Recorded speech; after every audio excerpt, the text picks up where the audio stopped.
My brother is a very hardworking man, and at 27 he is now very wealthy and doing well for himself. He's been with this girl for 6 months, and throughout the time we have gotten close because we both like hair, makeup, and shopping. I never knew there was anything wrong with their relationship except when she texted me last week saying she would love to hang out, but thinks it'll be inappropriate because her and my brother broke up. I asked her why, and she said she was sick and tired of auditioning to prove she was with him for the right reasons. She went on to say that my brother is paranoid she's after his money, so he would test her, like leaving out his bank statements on their bed and getting upset when she picked it up, going out to eat at high-end restaurants he requested, and leaving his wallet on home at purpose to make her pay the bill and prove she's not going out with him for money, never buying her gifts and questioning her when she asks why he doesn't. I was shocked, so I had to hear my brother's perspective. We spoke and he told me everything she said was true and that there's nothing wrong with making sure his girlfriend is with him for the right reasons. He said he left his bank statements on the bed and was peeking through the door to see if she would be curious, and when he saw her pick up the papers he knew in his gut she was using him for his money. So he set up the restaurant idea to see if she would get upset at paying a $500 bill, which she was. I asked him if he thinks her being an elementary school teacher could have contributed to her being upset at a $500 bill at a restaurant he wanted to go to, and he said no. He said the straw that broke was when she asked him why he hasn't bought her a single gift since they've started dating, when she bought him a gaming console and new rims for his car, and he knew she was just discreetly asking him to buy her an expensive gift. He confronted her and said he thinks she's with him for his money, so she said let me do us both a favor and dumped him and blocked him. He's upset about the gold digging. And when I laughed, he called me an asshole. He said I would never understand what it's like being a rich man and being used, and I get that concern, but I told him if he thinks any woman will be okay with his tests and auditions, he's delusional as hell. If he doesn't want to be used for his money, he should start dating people as wealthy as him or leave lower income people alone, if he's not going to be genuine in his relationships unless they pass his test. My girlfriend, Rose, and I have been together for 4 years, and she is 5 months pregnant with our first child. My mom seemed to really like Rose, or at the very least tolerated her, but after we announced that we were expecting, something definitely switched in her. She has become extremely rude and disrespectful towards my girlfriend. She makes passive-aggressive comments at every chance she gets. I've had to take a step back from my mother until she fixes her behavior. Rose had gone to visit her family who lives far out of town. It was a very last-minute trip, and she drove herself to the destination and back. Unfortunately, at around 6 p.m., her car broke down and she was forced to pull over. Fortunately, my brother, Chris, who's great with cars and lives about an hour and 1/2 from where Rose was stranded, was willing to pick her up and sorted everything out. I was out of the country, so I'm grateful that my brother sorted everything out for her. Chris moved back in with my mom about a year ago. Obviously, the situation wasn't the best, especially considering the tension between Rose and my mom that exists for no particular reason. But I hoped my mom could put her pettiness aside for at least a night. It was too late for Chris to drive Rose back home, so my brother told her that he would drive her back tomorrow morning. An arrangement that my mom seems to not like, but one that she managed to keep her mouth shut about, my girlfriend tells me. Rose helps prepare dinner, wash up, and actually engage in a decent conversation with my mom for the first time in ages.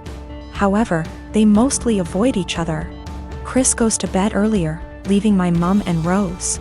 My mom lives in a 2-bedroom apartment, and since both bedrooms were taken, Rose assumed that she would be sleeping on the couch. She apparently assumed wrong.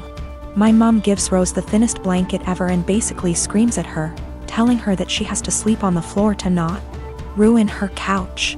She tells Rose to make do with the pillows on the couch and the blanket that provides zero warmth. Rose thought about protesting, but ultimately decided against it. According to Rose, my mom kept opening her door to check if she was sleeping on the couch, so she couldn't even try to sleep on the couch. At 5 a.m., Chris found Rose on the couch and let her sleep on his bed. He ended up telling me, but told me to not make a big fuss out of it. I did the exact opposite. I called my mom, very angry, and told her that she was disrespecting her so badly. She tried to defend herself by saying that she didn't harm the baby and it's okay for pregnant women to sleep on the floor. But I refused to hear any of it. Chris agrees with me, but told me that I shouldn't make it a fight. I feel like I'm losing my mind. I'm 23. I've known I was adopted all along. For whatever reason, I became obsessed with learning more about my birth parents at age 13. I was told all my life that my parents met both of my birth parents before I was officially adopted. My mom was white from South America and my dad was white from Italy. They specified these two locations to explain why I had tan skin. As I was growing up, certain things about my physical makeup made me more curious about my birth parents. My hair was kept short as a kid, but as a teen I wanted to experiment. I grew it out and it grew out curly. Big curls, but still curly. This upset my parents, so they asked that I not grow it out. When I moved away for college, I began to let it grow again.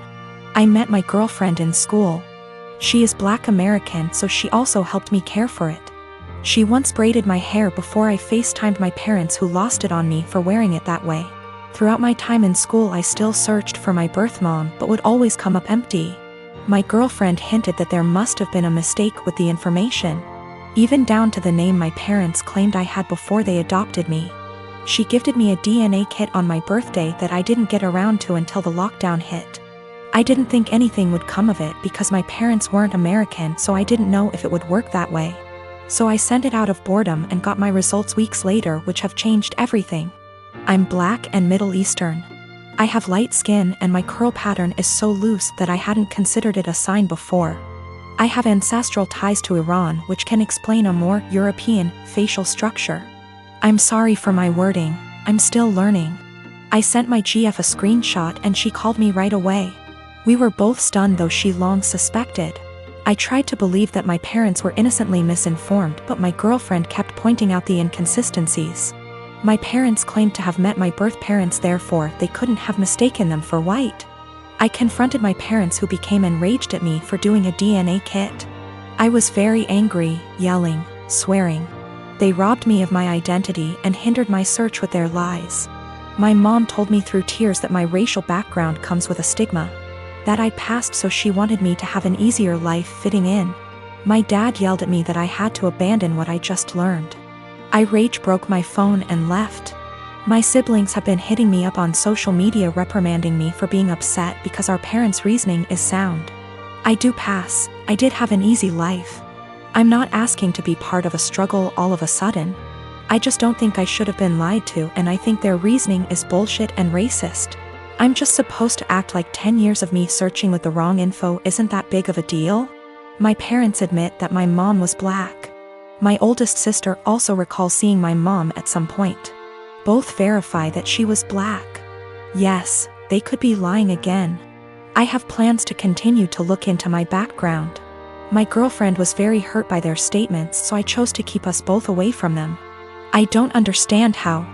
I'm angry about being lied to and how that lie has made my effort into finding my birth parents completely void, while also rewriting my heritage. That's my girlfriend's stance as well. I'm tan enough that going to an all-white school still got me called slurs. Whatever issues my parents were trying to shield me from, it didn't work. Maybe this is a lie that I bought into alone. 2 of my siblings are trying to be supportive. I deactivated my Facebook and unfollowed some people on Instagram.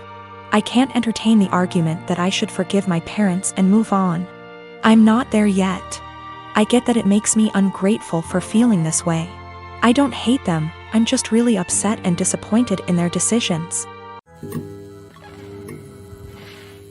My son Simon, he is 16, moved out of the room he used to share with his little brother and got his own room a few months back.